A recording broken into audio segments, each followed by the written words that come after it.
Assalamualaikum warahmatullahi wabarakatuh. Halo adik-adik, sekarang kakak akan bahas TF ikatan kimia yang pertama. Kita lihat soal nomor 1. Perhatikan unsur A dan B, konfigurasinya seperti itu.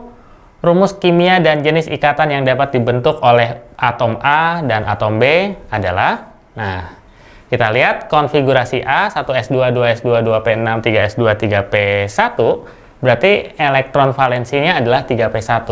Ada 3 elektron valensi, berarti atom A itu berasal dari golongan 3A. Karena berasal dari golongan 3A, maka atom A ini bisa membentuk ion A3+. Lalu unsur B, konfigurasinya adalah 1s2, 2s2, 2p4, elektron valensinya ada 6, 2s2, 2p4. Karena ada 6 elektron valensi, maka unsur B berasal dari golongan 6A. Karena dari golongan 6A, maka unsur B bisa membentuk ion B2-. Nah, sekarang apa jadinya kalau A3+ dengan B2- digabung? Kita tuliskan seperti biasa, yang positif dulu, baru yang negatif. Berarti A dulu, baru B. Berapa A, berapa B? Gampang. Muatan si negatif menjadi indeksnya positif. Muatan si positif menjadi indeksnya negatif. Berarti akan membentuk molekul A2B3. Lalu kita lihat lagi A dari golongan 3A. Golongan 3A itu adalah logam, dan golongan 6A itu adalah golongan non-logam. Logam dan non-logam itu akan membentuk ikatan ion. Kita lanjutkan ke soal nomor 2. Diketahui data sebagai berikut. Unsur yang berikatan kovalen dengan ion oksigen adalah, di sini dikasih tahu nomor atom oksigen ada 8. Berarti konfigurasi elektronnya adalah 1s2, 2s2, 2p4. Dari sini kelihatan kalau ada 6 elektron valensi, berarti oksigen itu adalah golongan 6A. Golongan 6A itu termasuk unsur non-logam. Nah, kita ingat lagi kalau ikatan kovalen itu adalah ikatan antara unsur non-logam dengan unsur non-logam yang lain.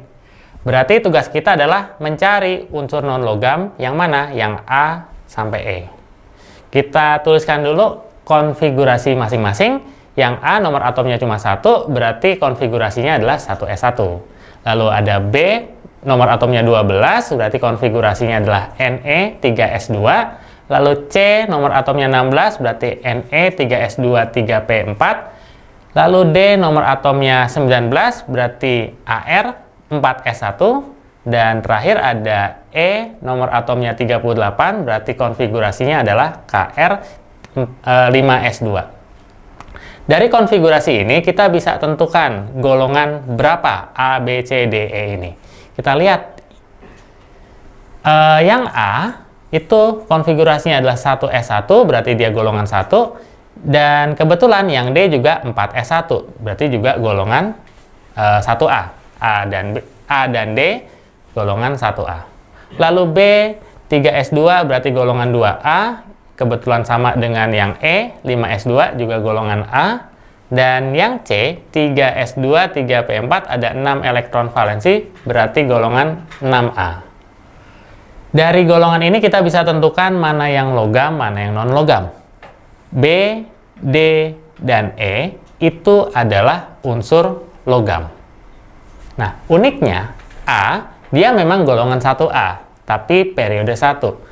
Kita tahu siapa golongan 1A periode 1? Yap, itu hidrogen. Hidrogen memang di golongan 1A, tapi bersifat non-logam. Begitu juga yang C. Kalau C jelas dia dari golongan 6A, golongan 6A jelas non-logam. Maka yang bisa berikatan kovalen dengan oksigen, berarti yang non-logam si A dan si C. Jawabannya adalah yang B.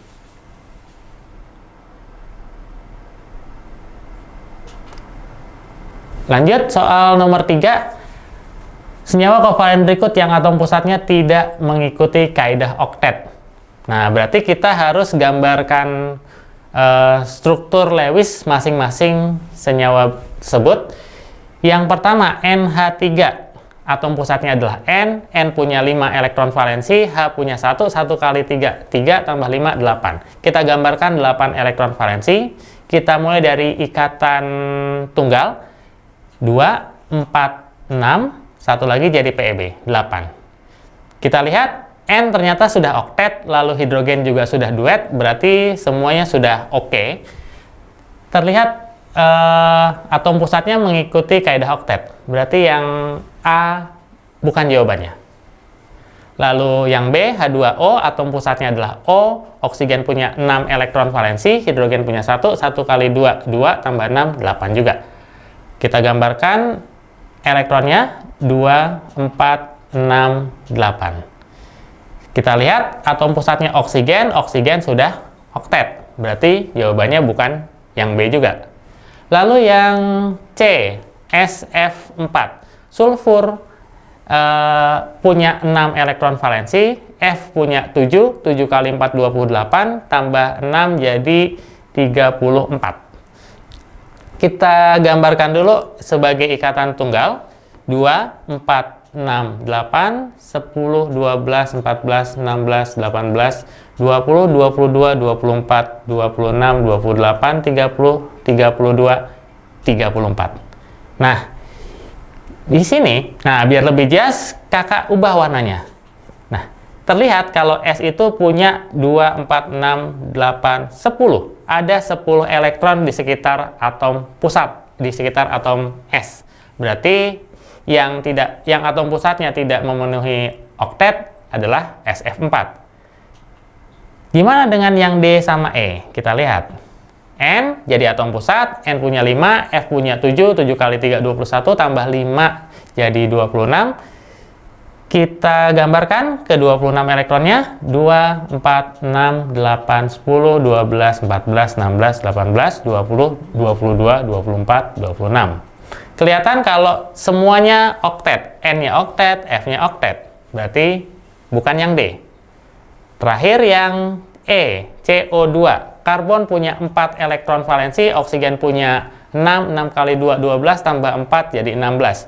Kita gambarkan dulu ikatan tunggalnya, 2, 4, 6, 8, 10, 12, 14, 16. Kelihatan ya kalau karbonnya, atom pusatnya belum oktet. Kita usahakan dulu supaya jadi oktet. Caranya adalah memindahkan pasangan elektron bebas dari yang sudah oktet. Jadi dari oksigen kita pindahin ke sini. Nah, sekarang gimana? Oksigennya oktet, karbonnya juga oktet, berarti sudah oktet. Kelihatan ya kalau CO2 ini ikatannya adalah ikatan rangkap 2. Berarti jawabannya tadi yang C.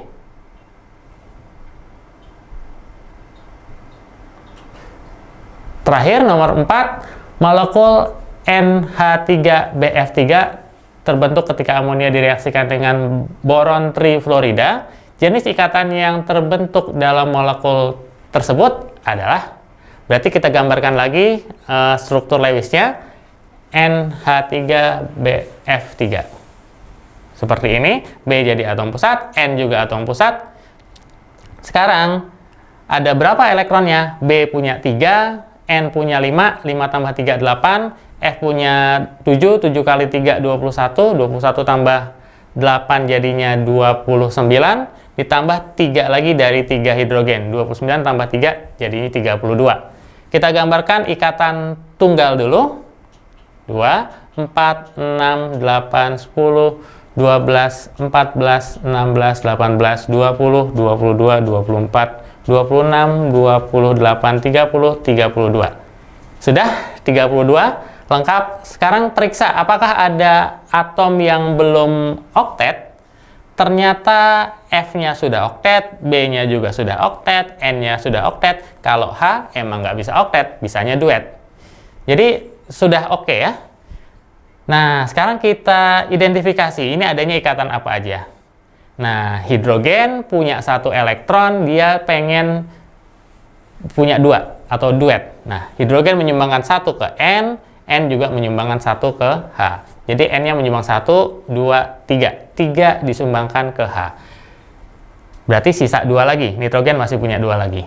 Kemudian F punya 7, pengen jadi 8, maka B menyumbang 1, 2, 3. B menyumbang 3 elektron untuk 3F. Ingat ya, aslinya B itu punya 3 elektron, 3-3-nya disumbangkan ke 3 atom F. Berarti sekarang si B itu kehabisan elektron.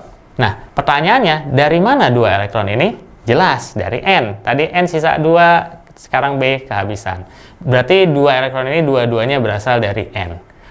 Maka, dari pembahasan tadi bisa kita simpulkan bahwa 6 ikatan ini adalah ikatan kovalen tunggal. Kenapa? Karena berasal dari sumbangan 2 atom.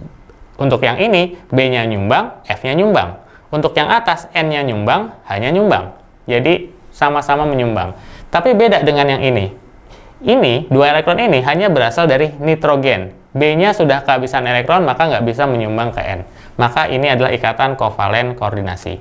Jadi, jawabannya adalah ada ikatan kovalen tunggal 3 buah dan ada 1 ikatan kovalen koordinasi. Jawabannya adalah yang B. Ya, itulah pembahasan dari kakak. Semoga bermanfaat. Assalamualaikum warahmatullahi wabarakatuh.